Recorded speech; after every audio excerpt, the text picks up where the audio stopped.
इथं आहे आणि मंदिराची जर इतिहास आपण बघितला, जर इथे असणारे जे परमपूज्य जे देवत आहेत त्यांचा इतिहास बघितला, त्या इतिहासामध्ये कबूतर म्हणजे पशु याला खूप महत्त्व दिलं गेलं आहे. अनेक वर्षांपासूनची ही परंपरा आहे. इथं असणारी लोक सर्व समाजाची, फक्त जैन समाजाची इथं लोक येतात असं नाही, हिंदू समाज असू द्या, मुस्लिम समाजसुद्धा अनेक मोठ्या संख्येने इथं येऊन इथं असणाऱ्या पशुला एक अन्नदान तिथं करतात. कोर्टाने जो निर्णय घेतला त्या कोर्टाच्या निर्णयाच्या विरोधात इथं कुणीही नाही. फक्त हे जे पशु आहे ते मेलं नाही पाहिजे. इथं जर बघितलं तर इथे असणारे जे धार्मिक लोक आहेत, सामाजिक कार्यकर्ते आहेत, महिला, त्यांनी इथं जे आजारी असणारे पशु आहेत त्यांना एकत्रित केले, मरू नये म्हणून ते प्रयत्न तिथं करत आहेत. आणि जे मेलेत पशु त्यांचंसुद्धा विधिवत जे काही गोष्टी कराव्या लागतात त्या ठिकाणी तिथं केलेल्या आहेत. लोकांची भावना एवढीच आहे, पशु फक्त इथं मेलं नाही पाहिजे. याच्यात काल मंत्री महोदयांबरोबर त्यांची बैठक झालेली आहे. हा जो गडबडीने महानगरपालिकेने निर्णय घेतलेला आहे, हा निर्णय अधिवेशनामध्ये जेव्हा मुद्दा हा काही सत्तेतल्या आमदारांनी मांडला, त्याला उत्तर देत असताना उदय सामंत साहेबांनी इमिडिएटली तिथल्या तिथं निर्णय देऊन टाकला, हे बंद करून टाकतो आम्ही. अरे पण बंद करत असताना जरा डोकं वापरायला पाहिजे होतं. कशा पद्धतीने बंद केलं बाहेर, कसं झाकलं बाहेर, पशुचं काय होणार आहे. आणि कोर्टात जो निर्णय गेला तिथं कुठंतरी यांची भूमिका, कोर्ट पण संवेदनशील आहे, त्यांनासुद्धा हे सगळे विषय माहिती आहेत. पण कागदाला कागद जे लावले गेले त्याच्यात जर आपण बघितलं तर त्या बेसिसवर कोर्टाने निर्णय दिलेला आहे. कोर्टाला सुद्धा विनंती करतो, जेव्हा सरकार यांच्या बाजूने, लोकांच्या बाजूने जेव्हा कोर्टात जाईल तेव्हा संवेदनशील दृष्टिकोनातून कोर्ट विचार करेल असा आम्हाला विश्वास इथं वाटतो. आणि त्याच्याचबरोबर आपण जर बघितलं तर इथं असणाऱ्या लोकांची भावना ही या पशुच्या बाजूली आहे. त्यामुळे इथं कुणीही याच्यात वेगळ्या पद्धतीचं राजकारण केलेलं नाही. सामाजिक दृष्टिकोनातून हा विषय संपावा अशी विनंती हे सर्व लोक त्या ठिकाणी करत आहेत. त्यांनी मागणी केली होती, मनीषा गायंदे असतील किंवा चित्रा वाघ असतील, त्यांनीच मागणी केली होती कायमस्वरूपी हे कबूतरखाने बंद करावे. उदय सामंतांनी बंद करण्याचे आदेश दिले होते. हेच मी म्हणतोय की तिथं घाई गडबडीने तिथं निर्णय घेतला. पण आत इथे असणाऱ्या समाज बांधवांशी बोलल्यानंतर नायर हॉस्पिटलचा रिपोर्ट त्यांच्याकडे आलेला आहे.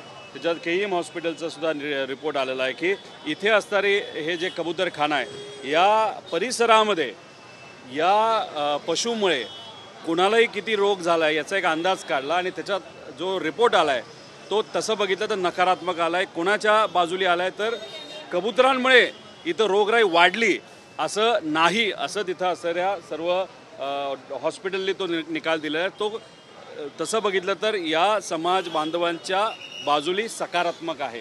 मग कोर्टात हे पेपर जेव्हा जातील तेव्हा न्याय मिळेलच. पण ह्याच्यामध्ये एखाद्या व्यक्तीला कोर्टात जाण्यापेक्षा सरकारने सुद्धा याच्यामध्ये इंटरफिअर केलं पाहिजे असं आमच्या सगळ्यांचं मत आहे.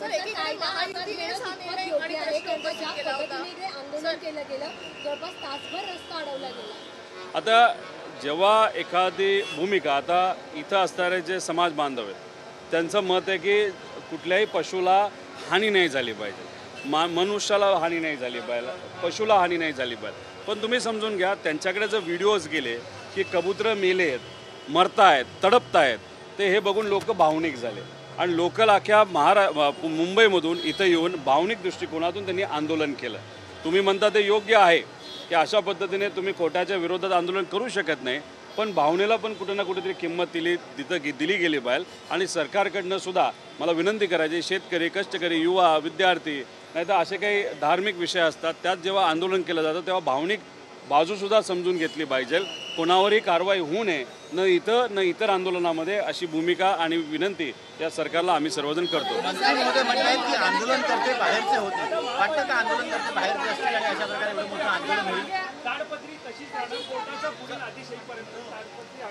त्यामुळे लवकरात लवकर कोर्टामध्ये जाण्याची जरूरत आहे. नायर रिपोर्ट आणि KEMचा जो रिपोर्ट आहे तो तिथं सबमिट केला तर कोर्टसुद्धा संवेदनशील दृष्टिकोनातून निर्णय देईल असं आम्हा सगळ्यांना वाटतं. इथं आल्यानंतर कुठल्या तरी मंत्र्यांनी अशी भूमिका मांडली की बाहेरून लोक आले असतील. एक समजून घ्या की इथं असणारे लोक कदाचित काल मुख्यमंत्री साहेबांना भेटायला गेले, त्यानंतर त्या इथं असणाऱ्या देवस्थानाच्या लोकांबरोबर त्यांची चर्चा झाली. पण असे 52 कबूतरखाने आहेत या मुंबईमध्ये. आणि कदाचित काल परवा असा निर्णय समाज बांधवांचा, हिंदू संघटनेचा तिथं झाला होता की आपल्याला एकत्रित रस्त्यावर यावं लागेल. पण काल निर्णय चर्चा झाल्यानंतर आंदोलन आपण केलं नाही पाहिजे, नाही तर झालं नाही पाहिजे या दृष्टिकोनाचा काल निर्णय घेतला गेला. पण जे रिपोर्ट नाहीतर आधी जो संदेश गेला होता की आपल्याला एकत्रित यावं लागेल या पशूंच्या वतीने, त्यामुळे कदाचित या मंदिराची लोक इथं नसले तरी इथं या मुंबईमध्ये राहणारे जो जैन समाज आहे, हिंदू समाज आहे, तो माणुसकीच्या नात्याने पशूच्या बाजूली इथं एकत्रित आंदोलनाला आले. त्यामुळे बाहेरून आले म्हणजे काय पाकिस्तानातून तर नाही आले ना, इथलीच लोक आहेत. त्यामुळे राजकीय ह्याला वळण न देता आम्ही सुद्धा राजकीय वळण इथं देत नाही. आमचं फक्त म्हणणं आहे, भावना समजून घ्या, सरकारकडनं इंटरफिअर करा आणि कोर्टात या लोकांची बाजू मांडा पशूंच्या बाजूली. आणि कोल्हापुरात सुद्धा आमची हीच भूमिका आहे. गजलक्ष्मी जी आहे, जे हत्ती आहे, त्यांच्या बाजूली सुद्धा भूमिका मांडत असताना बलाढ्य शक्तीच्या विरोधात तिथली लोक कोर्टात लढत आहेत. त्यामुळे सरकारने त्याच्यात जर इंटरफिअर केला आणि त्या परिवाराला सुद्धा, मोठ्या परिवाराला विनंती केली, तेही परिवार समजून घेईल. इंटरफिअर करणं सरकारचं फार महत्त्वाचं आहे. राजकीय भूमिका घेण्यापेक्षा काहीतरी करा एवढीच विनंती सरकारला आम्ही करतो. हत्तीचा विषय बाजूला ठेवण्यासाठी कबुतराचा विषय आला असा देखील राजकीय आरोप होतो. असं कोण म्हणलं की कोल्हापूरची जी लोक आहेत ते काय विषयाला विसरलेत का? अजिबात नाही. लाखो लोक एकत्रित तिथे येतात. आता एका हत्तीसाठी तिथं जैन समाज तर पुढे येतोच, पण जैन समाजाला हिंदू परंपरेप्रमाणे, भारतीय परंपरेप्रमाणे इतर समाजांनी सुद्धा पाठिंबा दिला. त्यांचं मत एवढंच होतं की हे अनेक वर्षांपासूनची परंपरा आहे, ती तशीच राहिली पाहिजे. त्यामुळे तिथं सगळे समाजाचे लोक त्या जैन समाजाबरोबर राहिले आणि तिथं एक आंदोलन ज्याच्यात 1-1.5 लाख लोक एकत्रित आले होते, आपण सर्वांनी बघितले. इथं सुद्धा फक्त जैन समाज या लोकांच्या बाजूने आणि पशूच्या बाजूने आला असं नाही, तर अनेक हिंदू समाजाचे विविध घटकची लोक इथं येऊन या लोकांना आणि पशूंना तिथं समर्थन केलेलं आपण सगळ्यांनी बघितलेलं आहे. कितीही कुणी काय बोललं तरी काय मुद्दामून इथं एखादी गोष्ट झाली असं समजून चालणार नाही. जे काय झालं ते भावनेच्या भरात लोकांकडनं झालं आहे. त्यामुळे कोर्टालीसुद्धा ही गोष्ट समजून घ्यावी आणि हा पशु हा जगला बैल आणि परंपरा टिकली बैल, त्या अनुषंगाने आपल्याला काय करता येईल याचा विचार नक्कीच सरकारकडनं केला गेला बैल असं आम्हाला वाटतं. महायुतीचे नेते जे आहेत ते प्रश्न उपस्थित करतात, महायुतीचेच नेते त्याच्यावर उत्तर देतात आणि महायुतीचेच नेते आज पुन्हा आलेले बघायला मिळतात. एकाने मारल्यासारखं करावं, एकाने रडल्यासारखं करावं, तशी सरकारची सध्याची परिस्थिती. काही BJPचे आमदार, कदाचित वाघ मॅडम होत्या, त्याच्याचबरोबर अजून एक आमदार होते कायंदे, हे मनीषा कायंदे, हे एकनाथ शिंदे साहेबांच्या आमदार तिथं होत्या. त्यांनी मुद्दे मांडले आणि त्याच्यात आपल्या चित्रा वाघ मॅडमने थोडासा भावनिक मुद्दा केला. आम्हाला काय भावनेच्या भरात नाही तर त्यांच्या कुटुंबातल्या एखाद्या व्यक्तीला रोग होऊ शकला असेल, त्याला वेगवेगळी कारणं असं आम्हाला काही खोलात जायचं नाही. पण जेव्हा उदय सामंत साहेबांनी निर्णय घेतला त्यांनी थोडा विचार करायला पाहिजे होता की लगेच बंद करतो असं बोलण्यापेक्षा त्यांनी असं सांगायला पाहिजे होतं की आम्ही बंद करतो, पण तिथं असणाऱ्या पशुला जी काही सवय अनेक शेकडो वर्षांपासून लागलेली आहे तिथे येऊन खाण्याची, ते जर अचानक बंद केलं तर पशु कन्फ्यूज होतील, कुठं जायचं हे कळणार नाही आणि त्यात कदाचित पशुचा मृत्यू होऊ शकतो. त्यामुळे फेज वाईज एक कुठंतरी दुसरीकडे पर्याय व्यवस्था करत हे फेज वाईज बंद केलं असतं तर कदाचित इथं असणाऱ्या जैन समाज आणि हिंदू समाजाची भावनासुद्धा कुठंतरी ती समजून घेण्याची असली असते. पण अचानक फुलस्टॉप केल्यामुळे सगळंच बिघडलं आणि पशु मरायला लागले आणि ते मेलेले आणि तडपणारे पशु बघितल्यानंतर लोक भावनिक झाले आणि इथं त्यांनी आंदोलन केलं. कोणाची दुहेरी भूमिका नाही वाटत? कारण निर्णय हाच घेतलेला आहे, महायुतीनेच घेतलेला आहे आणि दुसरीकडे महायुतीचेच नेते म्हणतात की पुन्हा विचार करणं. भाजपचं कसं आहे माहिती आहे का, त्यांनी एखादा निर्णय घेतल्यानंतर अंगलटी आला तर लगेच ते कुठेतरी झटकवण्याचा प्रयत्न नाही तर दुटप्पी भूमिका घेण्याचा प्रयत्न तिथं करतात. हे अनेक वेळा झालेलं आहे, या विषयात पण झालेलं आहे. दुटप्पी भूमिका आहे. आधीच हा निर्णय घेत असताना जरा विचार करून घ्यायला पाहिजे होते. अनेक जैन समाजाचे आमदार हे भाजपबरोबर आहेत, त्यांनी तिथं मुद्दा बोलायला पाहिजे होता. तिथं असणाऱ्या जैन समाजाचे जे कोणी लोकप्रतिनिधी आहे, आमदार भाजपचे, त्यांनी हे सांगायला पाहिजे होतं, अरे आम्हाला परंपरा माहिती आहे, परंपरा माहिती असल्यामुळे पशुचं काय होणार याचा विचार केला पाहिजे. आणि हे ठणकावून जेव्हा जर उदय सामंतांना तिथं असणाऱ्या सत्तेतल्या काही आमदारांनी सांगितलं असतं तर उदय सामंत ते ऐकू शकले असते. पण कुणी न बोलता रितसर ठोकून हा निर्णय इथं घेतला. आणि इथं मात्र येऊन तुम्ही म्हणताय की बाहेरचे लोक होते. अरे बाहेरचे म्हणजे कुठल्या दुसऱ्या देशातून आले नव्हते, इथलेच समाज बांधव होते, आपलीच लोक आहेत. पशूंच्या बाजूने, परंपरेच्या बाजूने लढत असतील तर तुम्ही त्यांना बाहेरचे आहेत असं बोलून त्यांना परके बनवतायत. म्हणजे फक्त या मंदिराचा जैन समाज हा तुमचा समाज आणि जो इतर भागातून मुंबईतून आलेला जैन समाज या आंदोलनाला पाठिंबा देण्यासाठी तो परका समाज असं आपण म्हणत आहात का? हे कुठेतरी लोढा साहेबांनी स्पष्टपणे लोकांना सांगावं. ज्येष्ठ महाव्यवस्थापक अनेक दिवसांपासून खाली होतं, ते त्याची नियुक्ती जी आहे ती आज करण्यात आली, परंतु असा गोंधळ झालाय. मुख्यमंत्र्यांनी एका अधिकाऱ्याच्या आदेश काढले आणि सामान्य प्रशासन विभागाच्या वतीने दुसऱ्या अधिकाऱ्याचे आदेश एकाच दिवशी 2 PR निघाले. नाही, कदाचित मंत्री महोदयांनी वेगळा आदेश काढला असेल, कारण सामाजिक प्रशासन मुख्यमंत्र्याच्या अंतर्गतच येतं.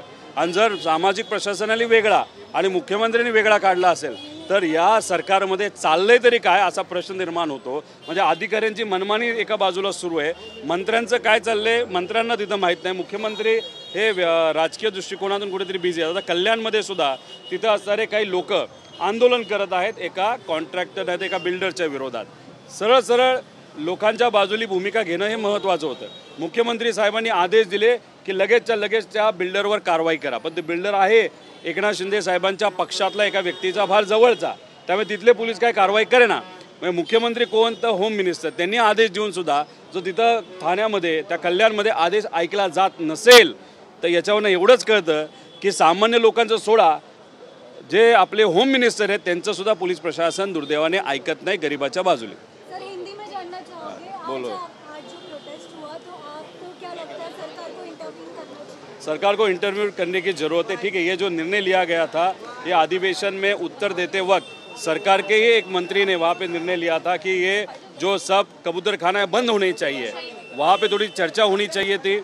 अगर इमीडिएटली एक आध विषय आप बंद करते हो तो कबूतरों को जो आदत लगी है आज तक, जो 100-200 सालों से आदत लगी यहाँ पे आके खाना खाने की, या लोग यहाँ पे दान करते हैं, और ये परंपरा जो बहुत सालों से चालू है, अचानक जब बंद की जाती है तो जो कबूतर होते हैं, जो पशु होते हैं, वो कंफ्यूज हो जाते हैं. उनको खाना कहाँ पे नहीं मिलता तो वहाँ पे वो मरते हैं. वो मरने वाले पशु को देखने के बाद, तड़पने वाले पशु को देखने के बाद यहाँ पे अगर आप देखो तो जैन समाज और हिंदू समाज बहुत बड़े संख्या से यहाँ पे आया था. अभी यहाँ पे एक मंत्री आए थे, उन्होंने कहा बाहर के लोग थे. अभी ये मंदिर के जो लोग हैं कल मुख्यमंत्री साहब के साथ बैठे थे तो क्या चर्चा हुई ये मंदिर वाले लोगों को मालूम है.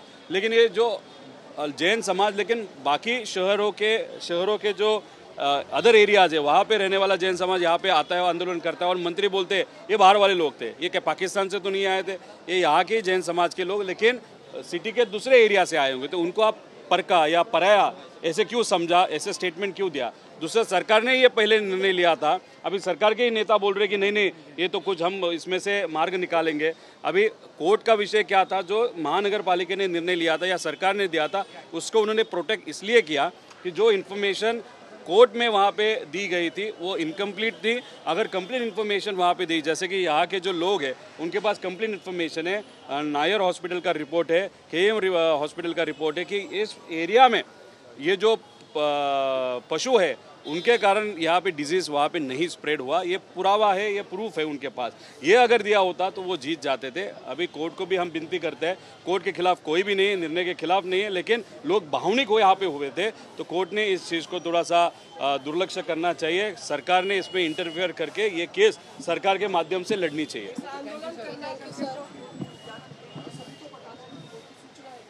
देखो, कंटेम्प्ट ऑफ कोर्ट अगर टेक्निकली आप देखो तो बराबर है, लेकिन अगर आप यहाँ का जो समाज है, खास करके जैन समाज, जिन्होंने घर में अगर खाना नहीं हो तो भी चलेगा, लेकिन ये जो पशु है परंपरा के हिसाब से पशु को खाना देना बहुत इम्पोर्टेंट, ये परंपरा है.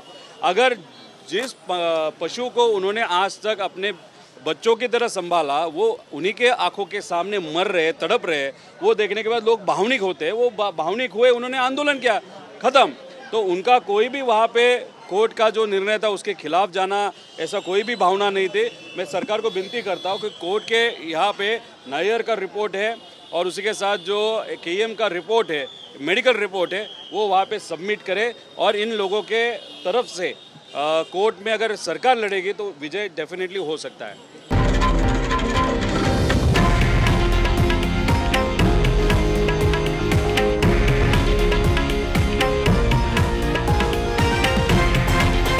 हे आहे देशातील नंबर 1 न्यूज नेटवर्क आणि आपण पाहत आहात TV9 मराठी, एकमेव.